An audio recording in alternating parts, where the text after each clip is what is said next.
Colegas, vamos então retornando agora, né? Eu acabei de falar com o professor Valério, ele vai de novo tentar reconectar, já apareceu aqui. Vamos...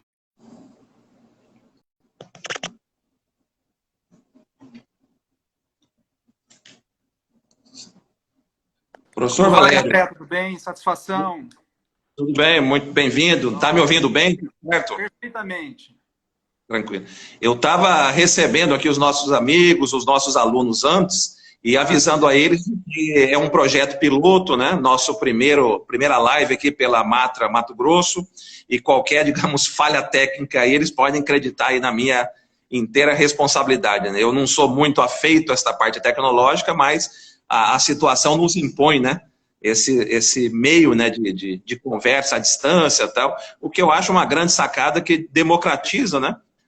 Proporciona a democratização do conhecimento, né? Proporciona que nós conseguimos chegar e ouvir colegas que estão nos lugares mais distantes e tal.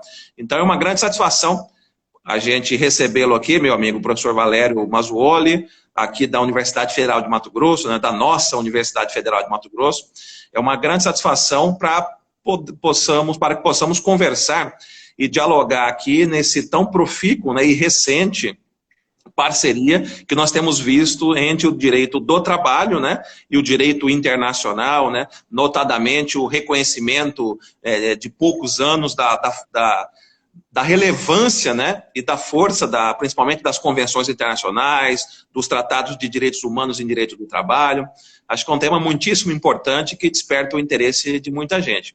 Eu lhe passo a palavra, professor Valério, para as considerações iniciais, para uma pequena, né, saudação aí, e logo eu já antecipo ao senhor que eu separei aqui uns 4 ou 5 temas que eu acho que serão suficientes, né, aqui para o nosso tempo, para poder, eu lhe faço a propositura do tema, o senhor coloque aí suas primeiras considerações e nós vamos dialogando, né, de forma bastante leve e singela a respeito disso, e também nós vamos aguardando na parte final aí da nossa conversa as intervenções e as perguntas aí dos colegas. Senhor Valério, tenha bondade aí para as primeiras apresentações.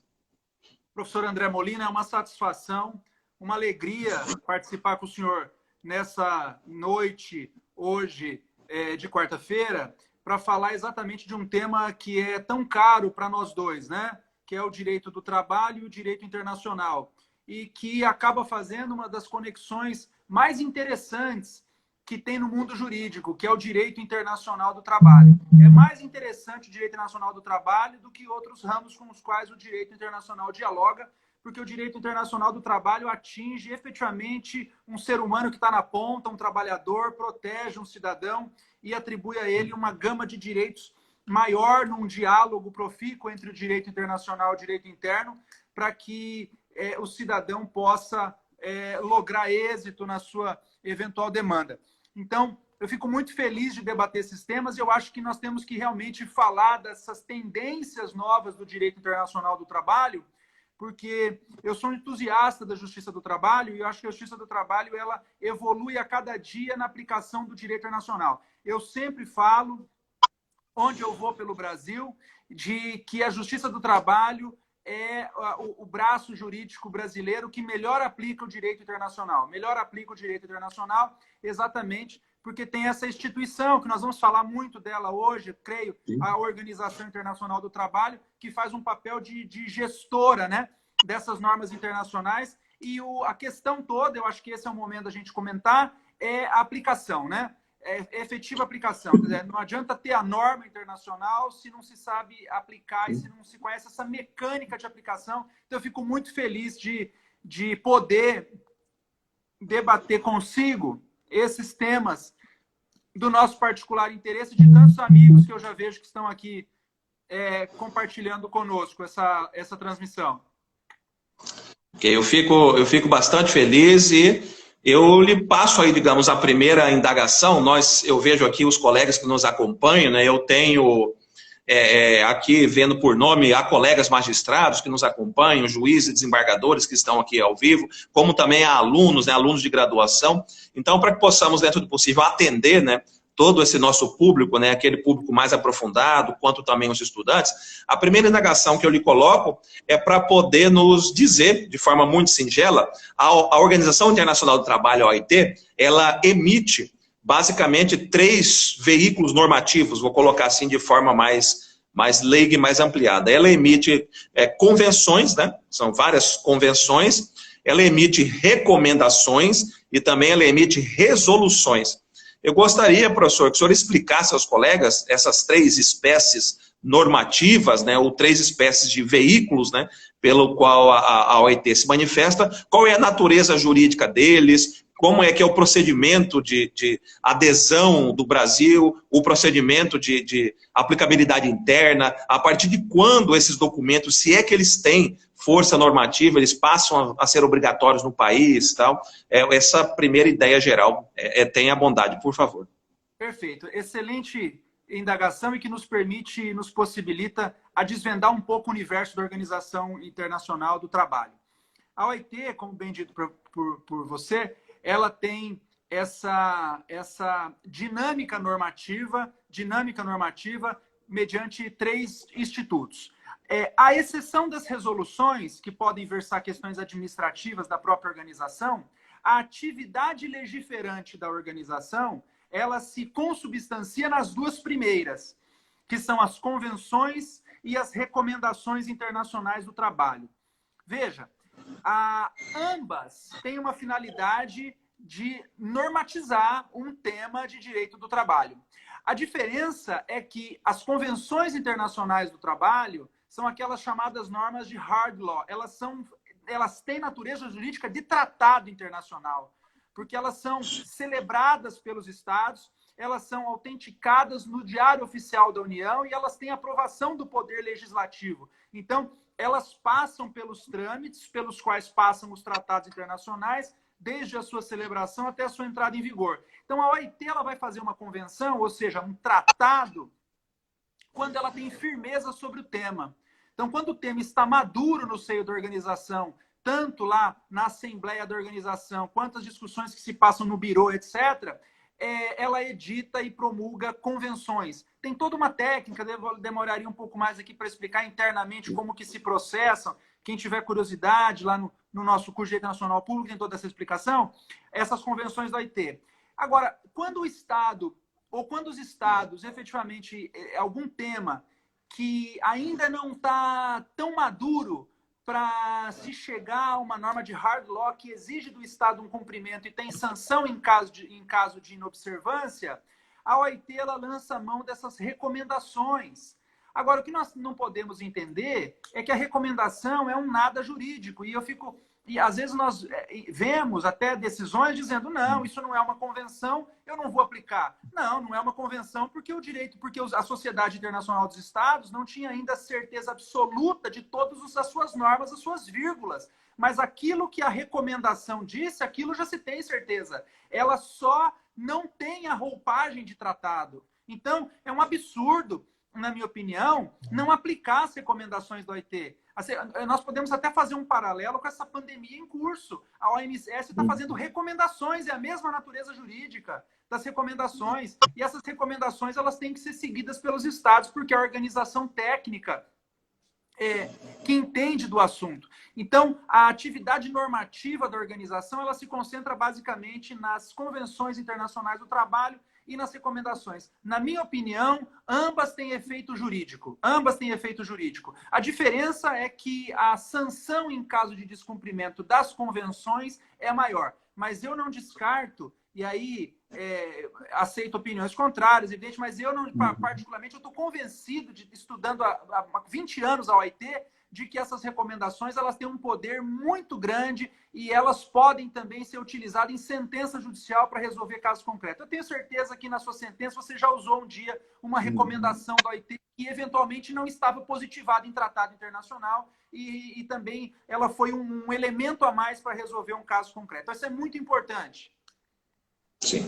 Professor Valério, nessa questão aí da distinção, né, da natureza jurídica das convenções e das recomendações, nós poderíamos avançar, é um questionamento, para reconhecer que as convenções, enquanto tratados internacionais, têm toda a força normativa possível, e as recomendações seriam, além de ter toda a eficácia interpretativa e tudo mais, mas seriam mais uma convocação aos entes internacionais para que eles positivassem por meio do direito interno aquela diretiva? Ou o senhor acha que é dispensável? Não, tem razão. Mas isso pode ser visto sob duas lentes. Sob duas lentes. A recomendação, primeira, para que o próprio Estado, de forma endógena, ele regule dentro da sua legislação, pelo seu poder legislativo, essa questão, dependendo da sua margem de apreciação nacional, porque, evidente, a Organização Internacional do Trabalho, ela recomenda, mas os Estados têm concepções e têm economias e têm direitos sociais garantidos de maneira distinta. Então, esse é um outro detalhe. Quando se faz um tratado, já se tem a firmeza necessária, e quando o Estado ratifica, de que ele não ainda participava daquela plataforma mínima emancipatória, daquele direito social em curso que a OIT estabeleceu e garantiu de forma mínima. Veja, o direito internacional não é o máximo, é o mínimo. Um tratado internacional que protege direitos trabalhistas, por exemplo, as profissões do OIT, ou todos os outros tratados de direitos humanos, eles protegem o mínimo. Esse é o mínimo ético internacional. Então, para além disso, os Estados estão muito à vontade. Então, a primeira lente é que o Estado legisle de forma interna, porque é difícil concluir uma convenção, por isso que ela que recomenda, porque a negociação não chegou num ponto para que os Estados em conjunto emitam um documento único, que é a convenção. Okay. Mas também tem uma segunda lente, que é a lente da própria organização, é a lente exógena da própria organização para a própria organização, nas suas futuras reuniões, na assembleia da organização e nas discussões relativas aos temas do seu interesse, também edite em tratados. Há exemplos, de cabeça talvez eu não lembre, mas há vários exemplos de tratados, convenções da OIT que nasceram de recomendações e que ao longo do tempo os Estados falam, bom, vamos então fazer um tratado sobre esse tema, né? Agora, não, sem dúvida. O que é interessante dizer e falar é que o Brasil ele é parte de uma enormidade de convenções da OIT. O Brasil ele sempre ratificou as convenções. E agora, até recentemente, o governo, eu te confesso que eu não entendi, mas tudo bem. Pegou todas as convenções da OIT promulgadas no Brasil e emitiu um decreto único dizendo que um monte de tratado internacional estaria em vigor. Eu não entendi, sinceramente, eu queria te ouvir até, eu não entendi essa metodologia, mas tudo bem, ele reeditou os decretos, ainda talvez tenha dado mais visibilidade. Então, ali se pôde ver quantas convenções o Brasil está obrigado e, portanto, qual arsenal que o cidadão brasileiro tem para ter o seu direito protegido pelo Poder Judiciário. É um arsenal enormemente maior do que outros países têm, por exemplo, que não aceitam a mecânica da organização. Não, sem dúvida. Eu também estou de acordo de que este decreto mais recente ele é absolutamente desnecessário, só que, digamos, para falar em termos aí da prática do dia a dia, o que acrescenta, o que abunda não prejudica, né? Então, foi como se fosse um método formal de compilação, né, e divulgação, o que reforça, né, a força normativa dos tratados e a sua eficácia interna. Professor Valério, então, avançando um pouco agora, já que nós fixamos essas premissas da natureza jurídica, eu gostaria agora, avançando um pouco sobre propriamente a sua tese, né, de doutorado, a pesquisa lá na origem, para que explicasse um pouco desta mecânica de interação ou de diálogo entre o direito internacional, especificamente do direito do trabalho, e o direito interno. Os eventuais conflitos, né, normativos existentes entre um tratado internacional e um direito interno, como é que eu resolvo isso? Digamos, a mecânica própria do direito do trabalho, da norma mais favorável, né, que decorre da proteção, também ela está nesse mesmo sentido aí da ideia internacional do pro homine, como é que nós resolvemos aí na aplicação desta mecânica. E vamos falar em termos mais simples até. Fora do espaço dos juristas, se um empresário tiver conhecimento de que uma convenção da OIT recentemente aprovada garante um direito aos seus trabalhadores e há uma legislação interna que garante o mesmo direito e regula de forma diferente. Como é que ele resolve isso? Na prática, o que ele tem que seguir? Como é que ele faz? Como é que é esse mecanismo? Bom, em primeiro lugar, estou vendo que várias pessoas aqui estão acompanhando e que do mundo jurídico, eu vejo magistrados também, vejo advogados.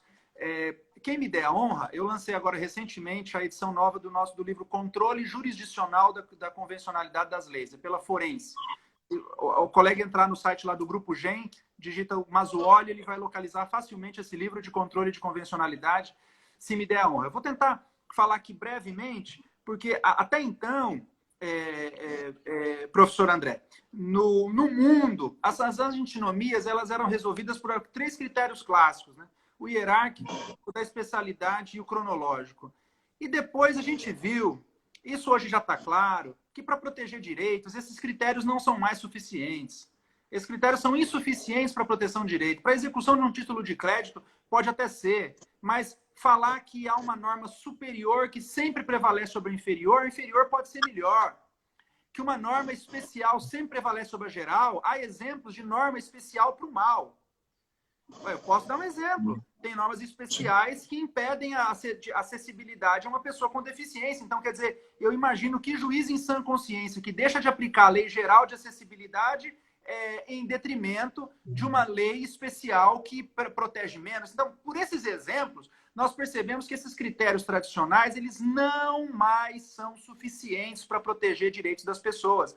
Então, esse direito que era dialético, que é sempre aquela dialética de o bom e o mal, né? O bem e o mal, o bom e o ruim, o direito certo e o direito errado. Não. Hoje nós temos que chegar num diálogo, e esse diálogo do direito internacional com o direito interno é que é importante. Quer dizer, o juiz escuta o que as fontes dizem e pode aplicar não uma ou outra, mas ele pode aplicar a tese da uma e outra. As legislações se complementam. Veja, ainda que o tratado não traga toda a carga normativa em si, dentro da sua disposição, e a SLT também não, mas os dois juntos podem decidir que deve ser garantido o acúmulo de adicionais, por exemplo, como decidiu lá. Depois o TST mudou, todo mundo sabe, mas a sétima, lá o voto do ministro Cláudio Brandão, que provavelmente está até aqui nos assistindo, belíssimo, fez esse perfeito diálogo. Então, isso é controlar a convencionalidade. O controle de convencionalidade não é um direito internacional westphaliano, um direito internacional que também é prepotente. O direito internacional também era prepotente. Quem lê o artigo 27 da Convenção de Viena sobre o direito dos tratados, vai lá, tá lá com todas as letras, que a norma internacional sempre prevalece. Um Estado não pode alegar o direito interno a pretexto de descumprir o direito internacional. Mas aí vem aquela minha pergunta. E se o direito interno... O doutor Cláudio Brandão, o ministro Cláudio, acabou de estar mandando um abraço aqui para nós. Então, realmente, eu tinha razão. Ele está nos assistindo. Um forte abraço, estimado amigo, professor Cláudio e ministro Cláudio Brandão. Pois é. Então, nesse sentido, é que a Convenção de Viena, voltando, diz: um Estado não pode alegar disposição do direito interno para descumprir um tratado. Isso é prepotência. Isso também é uma prepotência. Isso é Westfália. Por que não pode? Mas eu estou alegando disposição do meu direito interno porque, nesse caso, o direito interno é melhor. Não pode. Eu tenho que ficar com o estándar internacional. Não. O diálogo das fontes ele vem para acabar, inclusive, com as regras rígidas do próprio direito internacional. Então, eu convido os nossos colegas a pesquisarem nos textos dos tratados de direitos humanos e vão ver que todos os tratados de direitos humanos, num inciso, numa linha, perdido lá no meio, vai ter uma disposição assim. E quem lê um, leu todos, que parece que é a mesma. A ONU clona, é a mesma disposição. Na Convenção Americana é o artigo 26, letra A, B, C, tá ali. Em outros tratados, é assim, nada, tudo igual. Nada na presente convenção prejudica os direitos eventualmente melhores reconhecidos, presentes no direito interno por... E aí, por leis, decretos, regulamentos, Constituição, etc. É aí que vem o dialogismo. O direito internacional passou a ser mais humilde e disse assim, esse artigo, essa direito internacional prepotente, monológico, westphaliano também não subsiste mais. Eu quero escutar o direito interno, eu quero ouvir o direito interno. E eu ouvindo o direito interno, eu estou vendo se ele é melhor ou pior do que eu. Ele é pior do que eu, então fica comigo aqui. Ele é melhor do que eu, então me esqueça, aplica o seu direito interno, porque lá você tem uma norma melhor. Eu estava aqui de retaguarda, mas essa retaguarda não vai precisar. Veja, é um exercício hermenêutico a mais que o magistrado tem que fazer? É. O juiz do século XXI não consegue mais lidar com normas, com a dialética das normas. Ele tem que utilizar agora a dialógica das normas.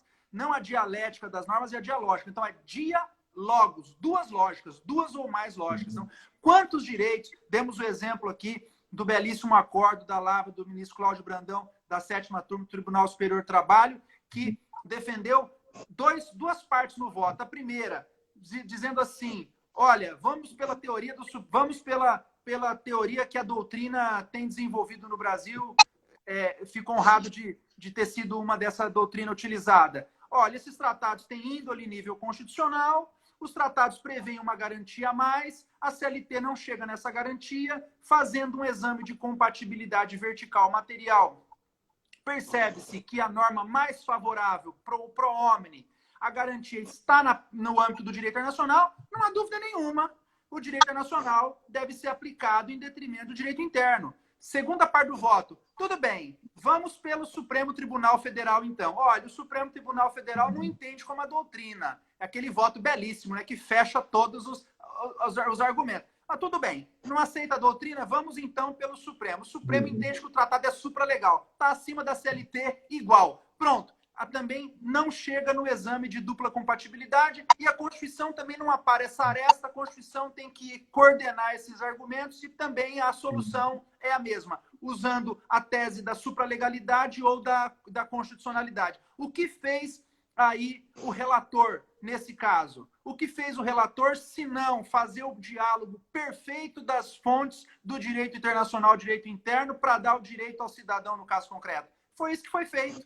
O diálogo das fontes de maneira perfeita, né? Então, é isso que se espera do Poder Judiciário, esse entendimento de que o direito internacional não é um bicho de 7 cabeças. Ele está aqui para ajudar a ampliar direitos e garantias. Agora, sempre o princípio é o pro homine. É aquilo que for mais benéfico, é aquilo que for mais favorável. Ele é o final do diálogo, é o resultado do diálogo das fontes. Professor Valério, eu vou aqui dar algumas pitadas, principalmente na parte processual.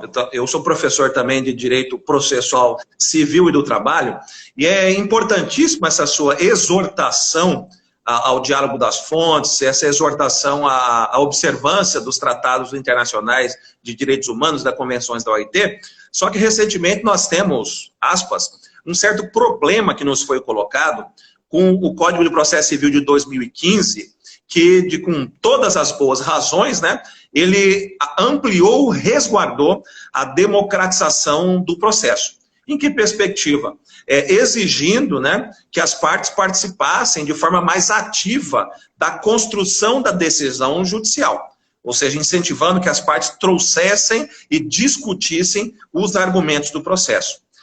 De outro lado, para fechar esta ideia do processo jurisdicional democrático, ele passou a exigir do juiz que se abstivesse, por exemplo, de proferir decisões surpresa.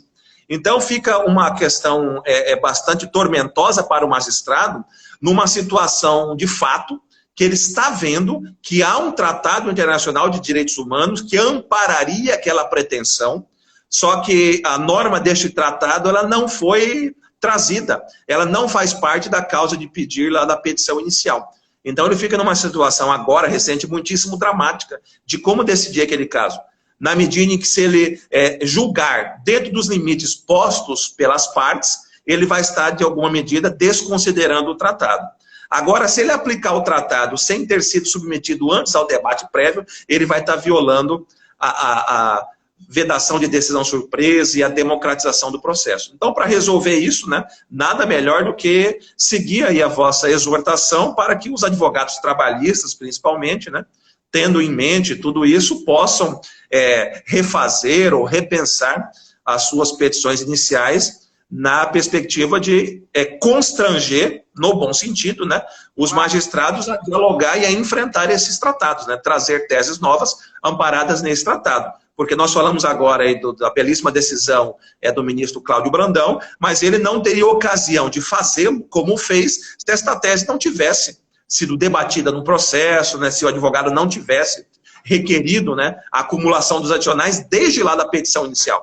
Porque sem o pedido de acumulação na petição inicial, não ia ter a chance do TST, né, alguns meses depois, alguns recursos depois, poder ter tomado aquela decisão. Então é importantíssimo aí aos advogados, né, aos alunos que nos ouvem, de, nessa perspectiva, principalmente agora do CPC de 2015, que o juiz está mais amarrado, né, da possibilidade do princípio do iure novit curiae, né, de dizer o direito, de os advogados trazerem na petição inicial, na defesa, esses argumentos. Então foram só essas observações de ordem processual, né?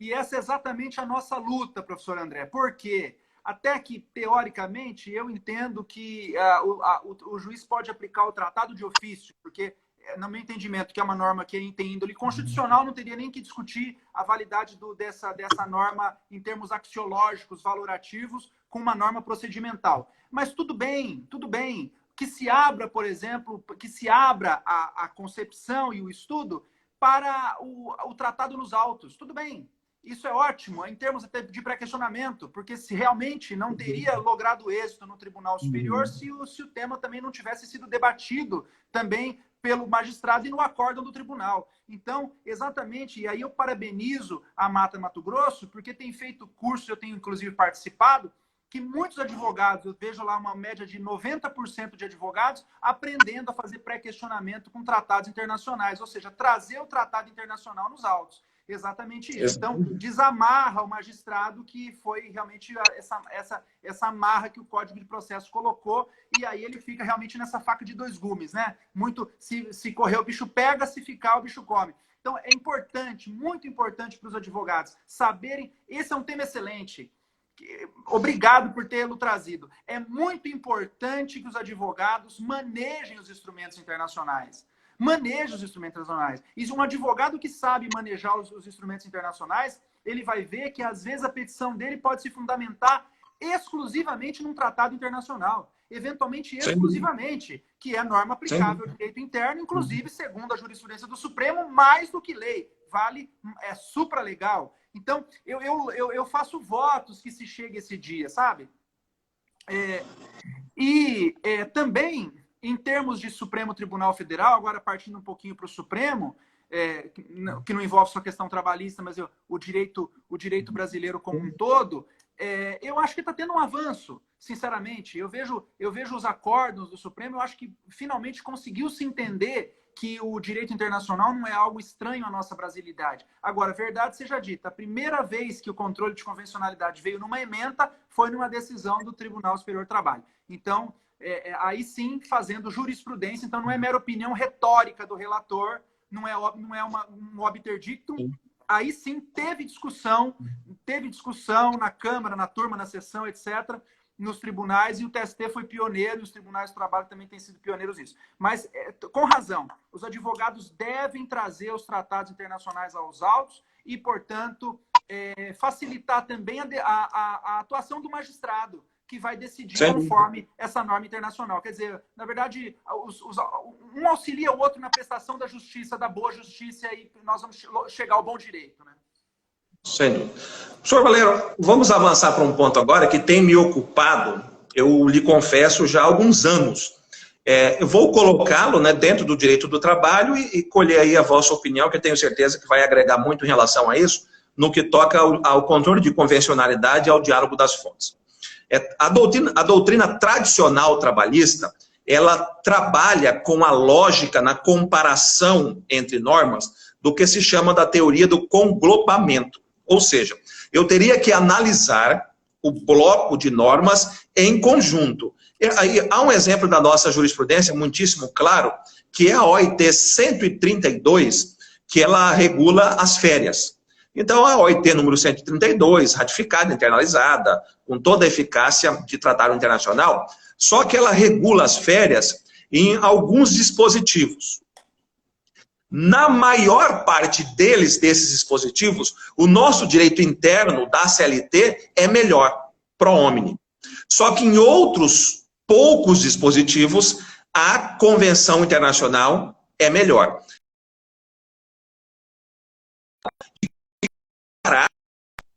De forma global, ambos os instrumentos ou ambos os veículos normativos e verificar no conjunto qual dos dois é melhor.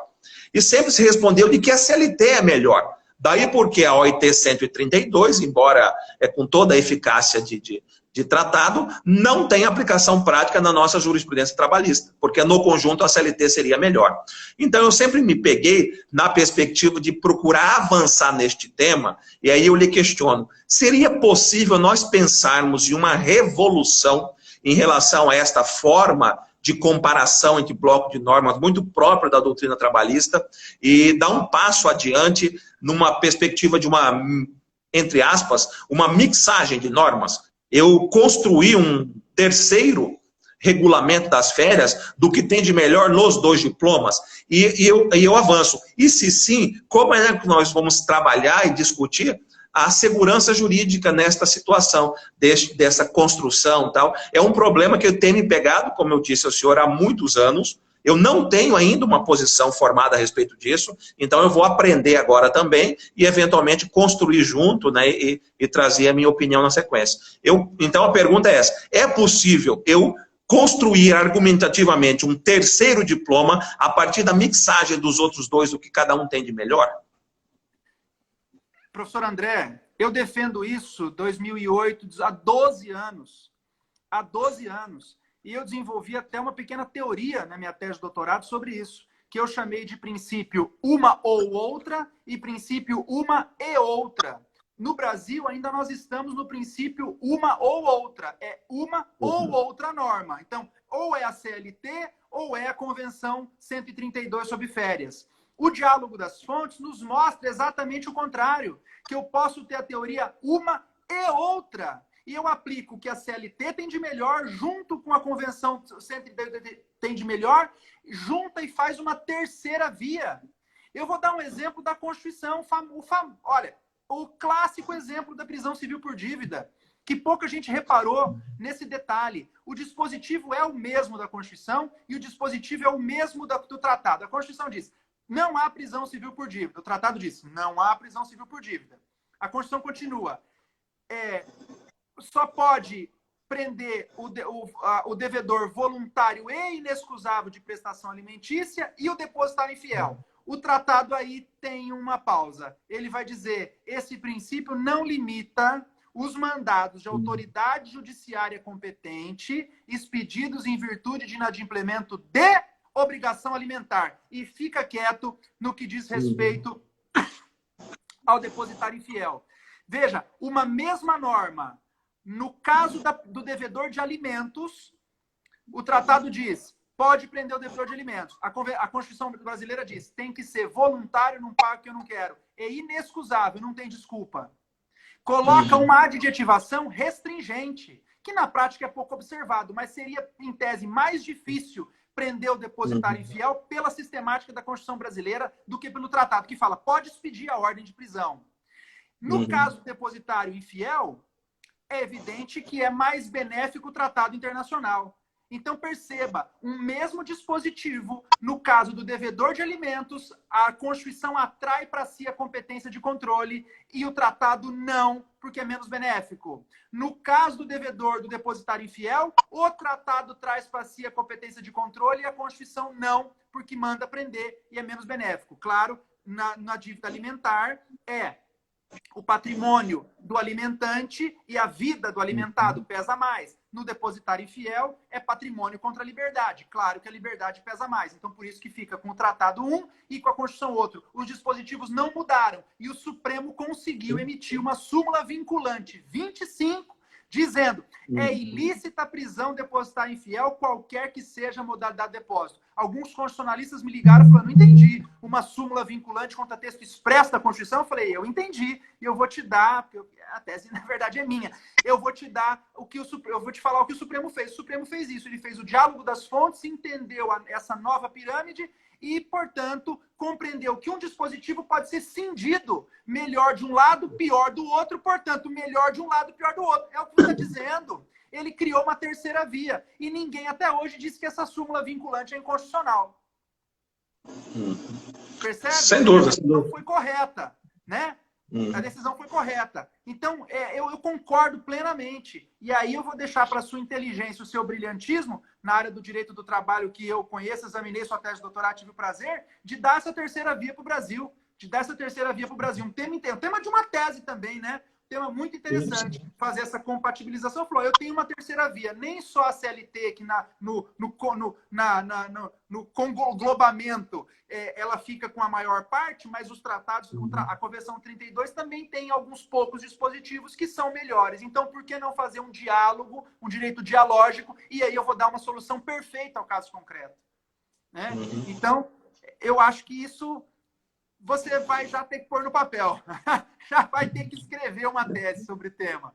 Sem dúvida, sem dúvida. Como eu disse, eu tenho pensado há muitos anos e nessa perspectiva deste avanço mesmo, né, nessa superação. O direito do trabalho sempre foi muito avançado, né, em relação à defesa dos direitos humanos. O princípio pro homine para a gente é muito caro, né, nada mais é do que o subprincípio da proteção, que é da norma mais favorável, né, e nós sempre paramos neste ponto de analisar sempre as normas em sua perspectiva de conjunto, né? E não avançar para o que a própria doutrina trabalhista chama de teoria atomista, né? Eu atomizo e pego o que cada uma tem de melhor e faço uma terceira possibilidade. Aí eu avançaria, eu sei que não é de vossa especialidade, mas eu gostaria que desse algumas pinceladas aí, fazendo aqui quase um papel de advogado do diabo, né? E os alunos, eu tenho certeza, eles fazem isso comigo. Professor, mas como é que fica na perspectiva do advogado, do empresário, por exemplo, no tema das férias, a segurança jurídica? Porque se o juiz a posteriori vai fazer um recorta e cola com o que há de melhor em cada uma das normas, como é que na prática eu resolvo isso? Há alguma sugestão vossa em relação a isso? Como é que o diálogo das fontes dialoga com a segurança jurídica, para que se evite decisões ex post facto? Bom, aí nós vamos entrar numa outra seara, que é a seara da certeza das decisões judiciais, né? Quer dizer, o Brasil precisa da formação de um precedente, né? Eu sou advogado e eu sinto na pele como é difícil ter um precedente no Brasil. Porque você, na mesma situação jurídica, no mesmo fato, na mesma causa de pedir remota e próxima, no mesmo pedido imediato e imediato, as decisões são díspares. Em Mato Grosso, em São Paulo, em Santa Catarina, no Paraná, no Piauí. Então, aí, professor André, infelizmente nós temos que esperar um precedente, né? Então, seria muito importante que o precedente... O magistrado tem papel fundamental, mas ele, às vezes, é um papel de formiguinha que vai fomentando a jurisprudência do tribunal e o tribunal vai chegar nos tribunais superiores. E a minha luta é essa. Por que não já partir do Tribunal Superior? Eu falava aqui no evento aqui que eu fui convidado para... aqui do Colé-Precor, que se reuniram os presidentes de tribunais, os presidentes aqui no estado de Mato Grosso, e eu disse a eles, falei, presidentes, baixem uma resolução, não custa nada, dizendo assim, olha, eu incentivo o magistrado a aplicar, na medida do possível, as convenções da OIT cada vez mais. Os juízes já sabem disso. Até discipliando no âmbito trabalhista, eu corro os tribunais fazendo isso, não vou dizer qual, mas um corregedor de tribunal falou, eu preciso ver o impacto disso, o que isso vai acontecer, eu queria levar para o pleno. Eu falei, bom, o impacto vai ser a imprensa inteira brasileira vir entrevistar o senhor e falar, olha, o impacto estão aplicando o Tratado de Direitos Humanos, quer dizer, qual que é o impacto do juiz aplicar um direito? Realmente é uma coisa um pouco inacreditável. Então, eu faço votos que os tribunais, e aí nós precisamos louvar falando em termos de saindo um pouco da seara trabalhista, em termos de justiça comum, o Tribunal de Justiça do Estado de Tocantins, que foi o primeiro tribunal que emitiu uma resolução dizendo assim, o corregedor, no uso das suas atribuições, resolve. Artigo 1º, encorajar, usa uma expressão soft, para não dizer eu estou brigando o magistrado, encorajar os magistrados, na medida do possível, a aplicar os tratados de direitos humanos e suas assessorias em todos os casos de julgamentos, no que for possível, claro, num despacho, mas no que for possível, poxa, aplica um tratado de direitos humanos, porque o tratado é de aplicação imediata. Então, o tratado é ex officio, tratar direitos humanos. Não precisa de pedido da parte, como o magistrado não precisa de pedido da parte para controlar a constitucionalidade. Também não precisa de pedido da parte para controlar a convencionalidade, né?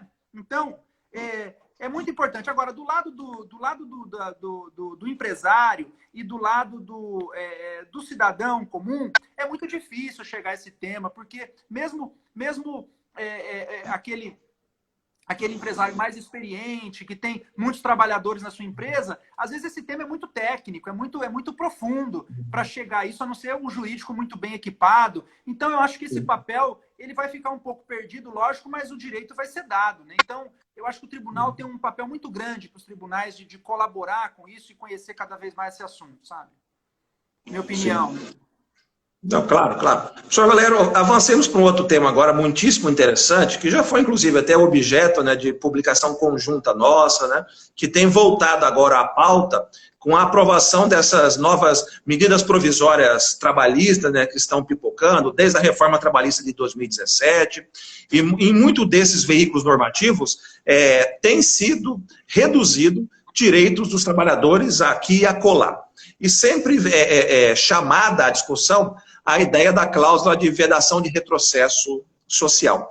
Eu gostaria de ouvi-lo na perspectiva do direito internacional, como é que nós trabalhamos com esta ideia de cláusula de vedação de retrocesso social. De fato, ela imporia uma impossibilidade de retroceder, ela daria, de outro lado, alguma margem ao legislador de fazer algum ajuste aqui ou acolá, debaixo de argumentos econômicos, de crise, muito a propósito do que nós estamos passando agora. Como é que o senhor vê essa cláusula de vedação de retrocesso na perspectiva dos tratados internacionais de direitos humanos? Perfeito. Acho que nós temos mais uns 5, 6 minutos, dá para conversar sobre esse tema. Bom, na minha opinião, professor André, a cláusula de vedação do retrocesso ou de proibição do regresso é um princípio inegociável do direito internacional de direitos humanos. É um princípio inegociável, porque se abre a porta da cláusula de vedação do retrocesso, ou o efeito cliquê dos direitos humanos, o efeito ele é falho e o efeito vai ser ineficaz. Portanto, não se pode negociar a vedação do retrocesso. Portanto, uma norma posterior que traga direitos a menor do que uma norma anterior é inconvencional pelo sistema do direito internacional de direitos humanos. Primeiro, porque os tratados são superiores tanto hierarquicamente, isso já está na nossa jurisprudência, quanto axiologicamente. Então, isso é importante saber. Na axiologia, o peso valorativo da norma e do princípio é muito importante. E nós não estamos tanto acostumados a aplicar isso, porque talvez não estejamos num país da common law, que é mais acostumado. Porém, o peso axiológico de um princípio valorativo, ele também deve ser levado em consideração quando da decisão. Então, nesse sentido, é que os Estados não podem retroceder em matéria de direitos humanos. Por isso é que muitos pontos, e aí essa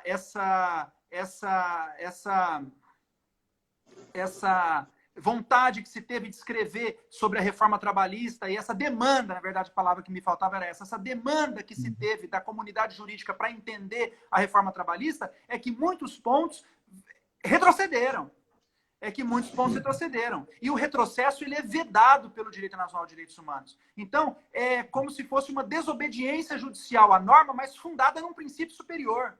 Não é que o magistrado está desobedecendo a norma porque ele é desobediente, porque o magistrado não pode desobedecer uma norma que foi feita pelo Parlamento Federal, mas não é que ele está desobedecendo, ele está obedecendo a outra superior. E no conflito entre duas ordens, prevalece a ordem superior, tanto superior hierarquicamente, quanto superior axiologicamente, valorativamente, porque tem o peso normativo de um princípio que é superior, que nesse caso é a vedação do retrocesso social. Então, o poder legislativo, e aí, claro, isso é muito difícil, o poder legislativo tem que estar nas suas comissões, na Comissão de Constituição, Justiça e Redação, Comissão de Justiça e Cidadania, com os tratados internacionais abertos. Agora, isso é quase que um delírio meu, né? É evidente que as normas passam sem analisar qualquer âmbito de tratado. De vez em quando eu vejo uma discussão no parlamento dizendo, olha, nós não podemos aprovar essa norma porque tem um tratado internacional em vigor no Brasil que disciplina em sentido contrário. Vez ou outra, me mandam decisões, discursos no plenário nesse sentido, eu fico muito feliz. Mas a grande maioria é que as normas fazem tábula rasa das previsões contidas nos tratados. E aí é o nosso papel, professor André, é o papel da doutrina. É o papel da doutrina. Eu acho até...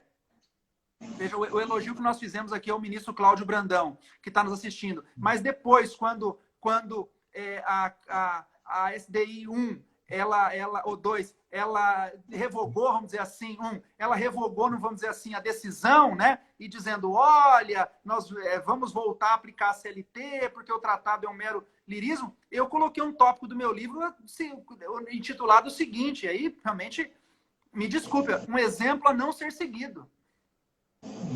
Eu nominei um tópico, dizendo, esse é um exemplo a não ser seguido, um exemplo do Poder Judiciário para não ser seguido no direito internacional de direitos humanos, porque jogou fora 3.000 anos de conquista. A Casa do Trabalhador.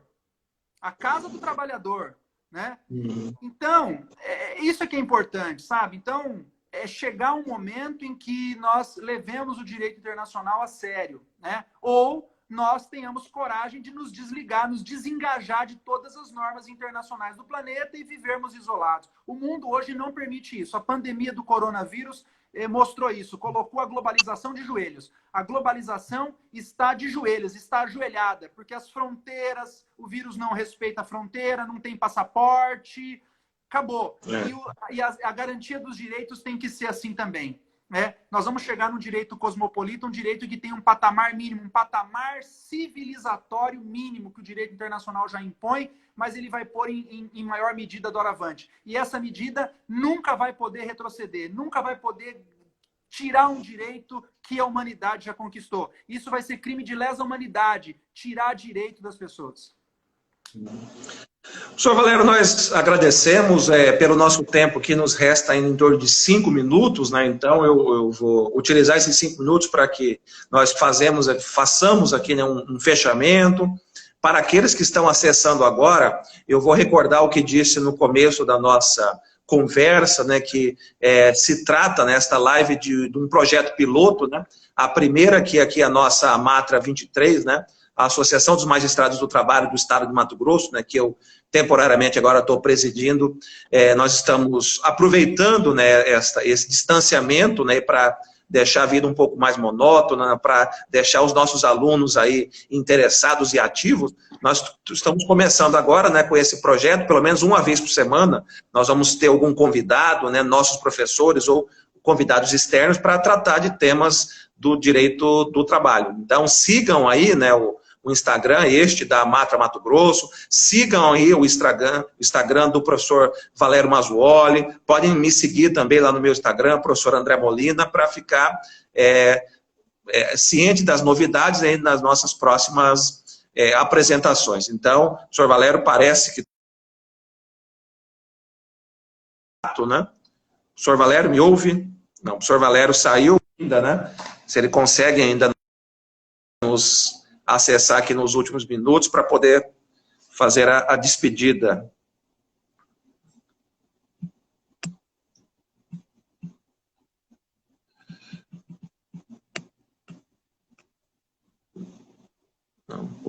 Tá, o professor Valério desconectou, ele deve tá voltando, né? Mas aí eu então reitero aí aos colegas, né, que estamos à disposição, mandem eventuais mensagens aí, perguntas, né, que nós tentaremos responder, tanto eu quanto o professor Valério, né, um grande abraço a todos, e se a falta de capacidade técnica me permitir, eu vou tentar salvar agora aqui esta apresentação lá no YouTube da Matra 23, que eu criei hoje, né? Eu vou ver se eu consigo fazer essa manobra aqui.